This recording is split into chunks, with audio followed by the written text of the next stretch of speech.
வணக்கம், welcome to info media.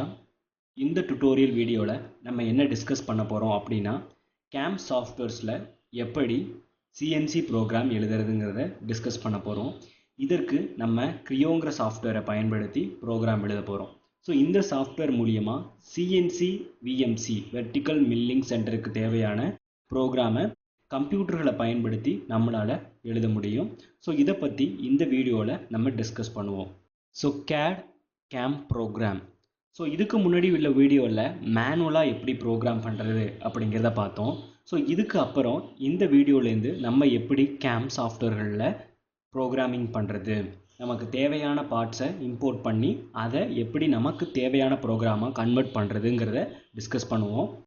So programming steps. மேனுவலாக program எழுதுறதுக்கும் கம்ப்யூட்டரில் ப்ரோக்ராம் எழுதுறதுக்கும் நிறைய வித்தியாசம்ஸ் இருக்குது. ஸோ மேனுவலாக எழுதும் பொழுது பார்த்தீங்க அப்படின்னாக்கா சில முக்கியமான விஷயங்களை நம்ம கருத்தில் வச்சுக்கணும். அதே மாதிரி தான் கம்ப்யூட்டரில் ப்ரோக்ராம் எழுதும்போதும். கம்ப்யூட்டரில் நம்ம ப்ரோக்ராம் எழுதுறதுக்கு கேம் சாஃப்ட்வேர்களை பயன்படுத்துகிறோம். கேம் சாஃப்ட்வேர்கள் வந்து பார்த்தீங்க அப்படின்னா நிறைய சாஃப்ட்வேர்கள் இருக்குது. அந்த சாஃப்ட்வேர்களில் நமக்கு தேவையான பார்ட்ஸை இம்போர்ட் பண்ணி அதுக்கு நம்ம கம்ப்யூட்டர்களை பயன்படுத்தி ப்ரோக்ராம் எழுதுகிறோம். இந்த கம்ப்யூட்டர் எழுதுகிற ப்ரோக்ராம்கள் மிகவும் அக்யூரேசியாக இருக்கும். தவறுகள் எதுவும் மேக்ஸிமம் நடக்கிறதுக்கு சான்சஸே இருக்காது. ஸோ இதில் நம்ம ப்ரோக்ராம் எழுதும் பொழுது சில முக்கியமான ஸ்டெப்ஸ் இருக்குது. இந்த ஸ்டெப்ஸை ஃபாலோ பண்ணுறது மூலியமாக கம்ப்யூட்டர்களில் கேம் சாஃப்ட்வேர்களை பயன்படுத்தி எளிமையான முறையில் நம்மளால் ப்ரோக்ராம் எழுத முடியும். ஸோ இதில் முதல் ஸ்டெப் என்னன்னு பார்த்தீங்க அப்படின்னா, prepare the model in CAD. So மேனுவலாக ப்ரோக்ராம் எழுதுறதுக்கு நீங்கள் கேட் சாஃப்ட்வேர்களில் மாடல்களை ப்ரிப்பேர் பண்ணணுங்கிற அவசியம் கிடையாது. ஆனால் கேம் சாஃப்ட்வேர்களை பயன்படுத்தி நீங்கள் கம்ப்யூட்டரில் விஎம்சிக்கான ப்ரோக்ராம் எழுதும் பொழுது நீங்கள் மாடல்களை 3Dயில் உருவாக்கணும். ஸோ மாடலை 3Dயில் உருவாக்குறதுக்கு இருக்கக்கூடிய சாஃப்ட்வேர்களை பயன்படுத்தி நம்ம மாடலை 3Dயில் உருவாக்கணும். ரெண்டாவது பார்த்தீங்கன்னா, import that model in game.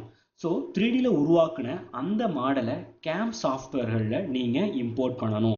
Game சாஃப்ட்வேர்கள் நிறைய இருக்குது. அந்த கேம் சாஃப்ட்வேரில் நீங்கள் அந்த மாடலை இம்போர்ட் பண்ணணும். இம்போர்ட் பண்ண மாடலுக்கு தேர்ட் ஸ்டெப்பாக மில்லிங் ப்ராசஸை டிஃபைன் பண்ணணும். அதாவது ஒர்க் ஆஃப்செட் G54 G55 அந்த மாதிரி இருக்குது பார்த்தீங்களா, ஒர்க் கோஆர்டினேட் சிஸ்டம்னு சொல்லுவோமே, அதை டிஃபைன் பண்ணணும். அடுத்த ஸ்டெப் பார்த்தீங்க அப்படின்னா, என்ன ஆப்ரேஷன் அந்த ஒர்க் பீஸில் நீங்கள் பண்ண போகிறீங்களோ அதை டிஃபைன் பண்ணணும். போரிங்காக இருக்கலாம், ட்ரில்லிங்காக இருக்கலாம், எதுவோ அதை டிஃபைன் பண்ணணும். அடுத்ததாக ப்ரோக்ராமை நீங்கள் க்ரியேட் பண்ணி அந்த ப்ரோக்ராமை ரன் பண்ணி சேவ் பண்ணி திரும்ப அந்த ப்ரோக்ராமை நீங்கள் உங்களுடைய சிஎன்சி மிஷினில் பென்ட்ரைவ் மூலிமா காப்பி பண்ணி அதை நீங்கள் ரன் பண்ணலாம். ஸோ இதை ஒன் பை ஒன்னாக டீட்டெயிலாக டிஸ்கஸ் பண்ணுவோம். So prepare the model in CAD அப்படின்னா என்ன அப்படின்னா, உங்களுக்கு டயக்ராமை வந்து 3Dயில் ப்ரிப்பேர் பண்ணுறதுக்கு தேவையான 2D டயக்ராம்ஸை கொடுத்துருப்பாங்க. அந்த 2D டயக்ராம்ஸை பயன்படுத்தி நீங்கள் 3Dயில் அந்த ஒர்க் பீஸை டிஃபைன் பண்ணணும். ஸோ இதற்கு வந்து பார்த்தீங்க அப்படின்னாக்கா க்ரியோ அல்லது ப்ரோஇ, சாலிட்வொர்க்ஸ், NXCAD, கேட்டையா இந்த மாதிரி சாஃப்ட்வேர்களில் எது வேணாலும் நீங்கள் பயன்படுத்தலாம். இது அல்லாமல் 3ds Max இந்த மாதிரி நிறைய சாஃப்ட்வேர்ஸ் இருக்குது, அதையும் நீங்கள் பயன்படுத்தலாம். ஸோ இதில் நீங்கள் உங்களுடைய பார்ட்ஸ், அதாவது ஒர்க் பீஸை 3Dயில் டிஃபைன் பண்ண முடியும். அப்படி 3Dயில் டிஃபைன் பண்ண மாடலை நீங்கள் இம்போர்ட் பண்ணணும். எதில் இம்போர்ட் பண்ணணும் அப்படின்னா, கேம் சாஃப்ட்வேர்ஸில். கேம் சாஃப்ட்வேர்னா என்ன அப்படின்னா, கம்ப்யூட்டர் எய்டட் மாடலிங் சாஃப்ட்வேர்ஸ். இந்த சாஃப்ட்வேர் தான் சிஎன்சிக்கு தேவையான ப்ரோக்ராமை எழுதக்கூடிய சாஃப்ட்வேர்ஸ். இந்த சாஃப்ட்வேர்ஸில் நீங்கள் 3D பண்ண மாடலை இம்போர்ட் பண்ண வேண்டும். இம்போர்ட் பண்ணுறதுக்கு சில முக்கியமான ஃபைல் ஃபார்மேட்ஸ் இருக்குது, அதை நீங்கள் பயன்படுத்தணும். ஸோ கேம் சாஃப்ட்வேர்ஸுக்கு சில எக்ஸாம்பிள்ஸ் வந்து பார்த்தீங்க அப்படின்னாக்கா, க்ரியோ அல்லது ProE, Mastercam, Delcam, Unigraphics, SmartCAM and CATIA. So இது எல்லாமே கம்ப்யூட்டர் ப்ரோக்ராமிங் எழுதுறதுக்கு உண்டான சாஃப்ட்வேர்களில் முக்கியமான சாஃப்ட்வேர். இதில் க்ரியோவை பயன்படுத்தி எப்படி நம்ம சாஃப்ட்வேர் ப்ரோக்ராம் எழுதுறது, அதாவது விஎம்சிக்கான சாஃப்ட்வேர் ப்ரோக்ராம் எழுதுறதுங்கிறத இதில் நம்ம பார்க்க போகிறோம். ஸோ நீங்கள் 3Dயில் பண்ண மாடலை இந்த மாதிரி கேம் சாஃப்ட்வேரில் இம்போர்ட் பண்ணணும் அப்படின்னா, அந்த 3D மாடலை சில முக்கியமான ஃபைல் ஃபார்மேட்டில் சேவ் பண்ணால் மட்டும்தான் இந்த கேம் சாஃப்ட்வேர்களில் உங்களால் இம்போர்ட் பண்ண முடியும்.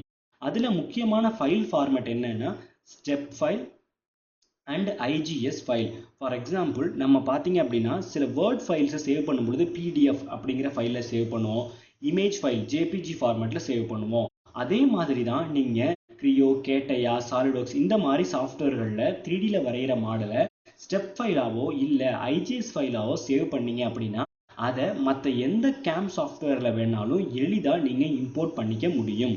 அடுத்ததா define milling and define operation. So define milling and define ஆப்ரேஷனா என்ன அப்படின்னா, நீங்கள் ரெண்டாவதா ஒர்க் பீஸை கேம் சாஃப்ட்வேரில் இம்போர்ட் பண்ணதுக்கு அப்புறமா அந்த ஒர்க் பீஸில் உங்களுடைய கோஆர்டினேட் சிஸ்டம், அதாவது ஒர்க் கோஆர்டினேட் சிஸ்டத்தை டிஃபைன் பண்ணணும். அது G54, G55, 56, 57, 58, 59 இதில் எது வேணாலும் இருக்கலாம். ஸோ இது இம்பார்ட்டன்ட் பாயிண்ட். ஒர்க் ஆஃப்செட்டை ஃபஸ்ட்டு நீங்கள் டிஃபைன் பண்ணி ஆகணும்.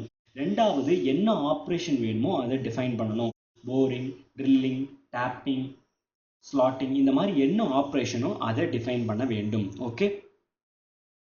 ஸோ அடுத்ததாக பார்த்தீங்க அப்படின்னா create the program, run the program, save the program. So அவ்வளோதான். இதோட நீங்கள் கம்ப்யூட்டரில் எளிமையாக ப்ரோக்ராம் எழுதலாம். ஸோ ஃபஸ்ட்டு ஆப்ஷன் என்னன்னு பார்த்தீங்க அப்படின்னாக்கா, நீங்கள் 3Dயில் மாடலை ரெடி பண்ணணும். ரெண்டாவது அந்த மாடலை கேம் சாஃப்ட்வேரில் இம்போர்ட் பண்ணணும். மூணாவது அதற்கான ஒர்க் கோஆர்டினேட் சிஸ்டத்தை டிஃபைன் பண்ணணும். நாலாவது என்ன ஆப்ரேஷனோ அந்த ஆப்ரேஷனை டிஃபைன் பண்ணணும். அஞ்சாவது ப்ரோக்ராமை ரெடி பண்ணணும். ஆறாவது ப்ரோக்ராமை ரன் பண்ணி பார்க்கணும். ஏழாவது அந்த ப்ரோக்ராமை சேவ் பண்ணணும்.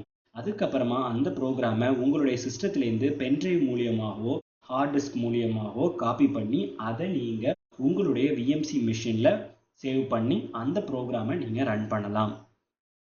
ஸோ இங்கே பார்த்தீங்க அப்படின்னா ஒரு ஒர்க் பீஸில் டூலோட மோஷனை ரெட் கலர் மார்க்கிங்கில் டிஃபைன் பண்ணியிருக்காங்க.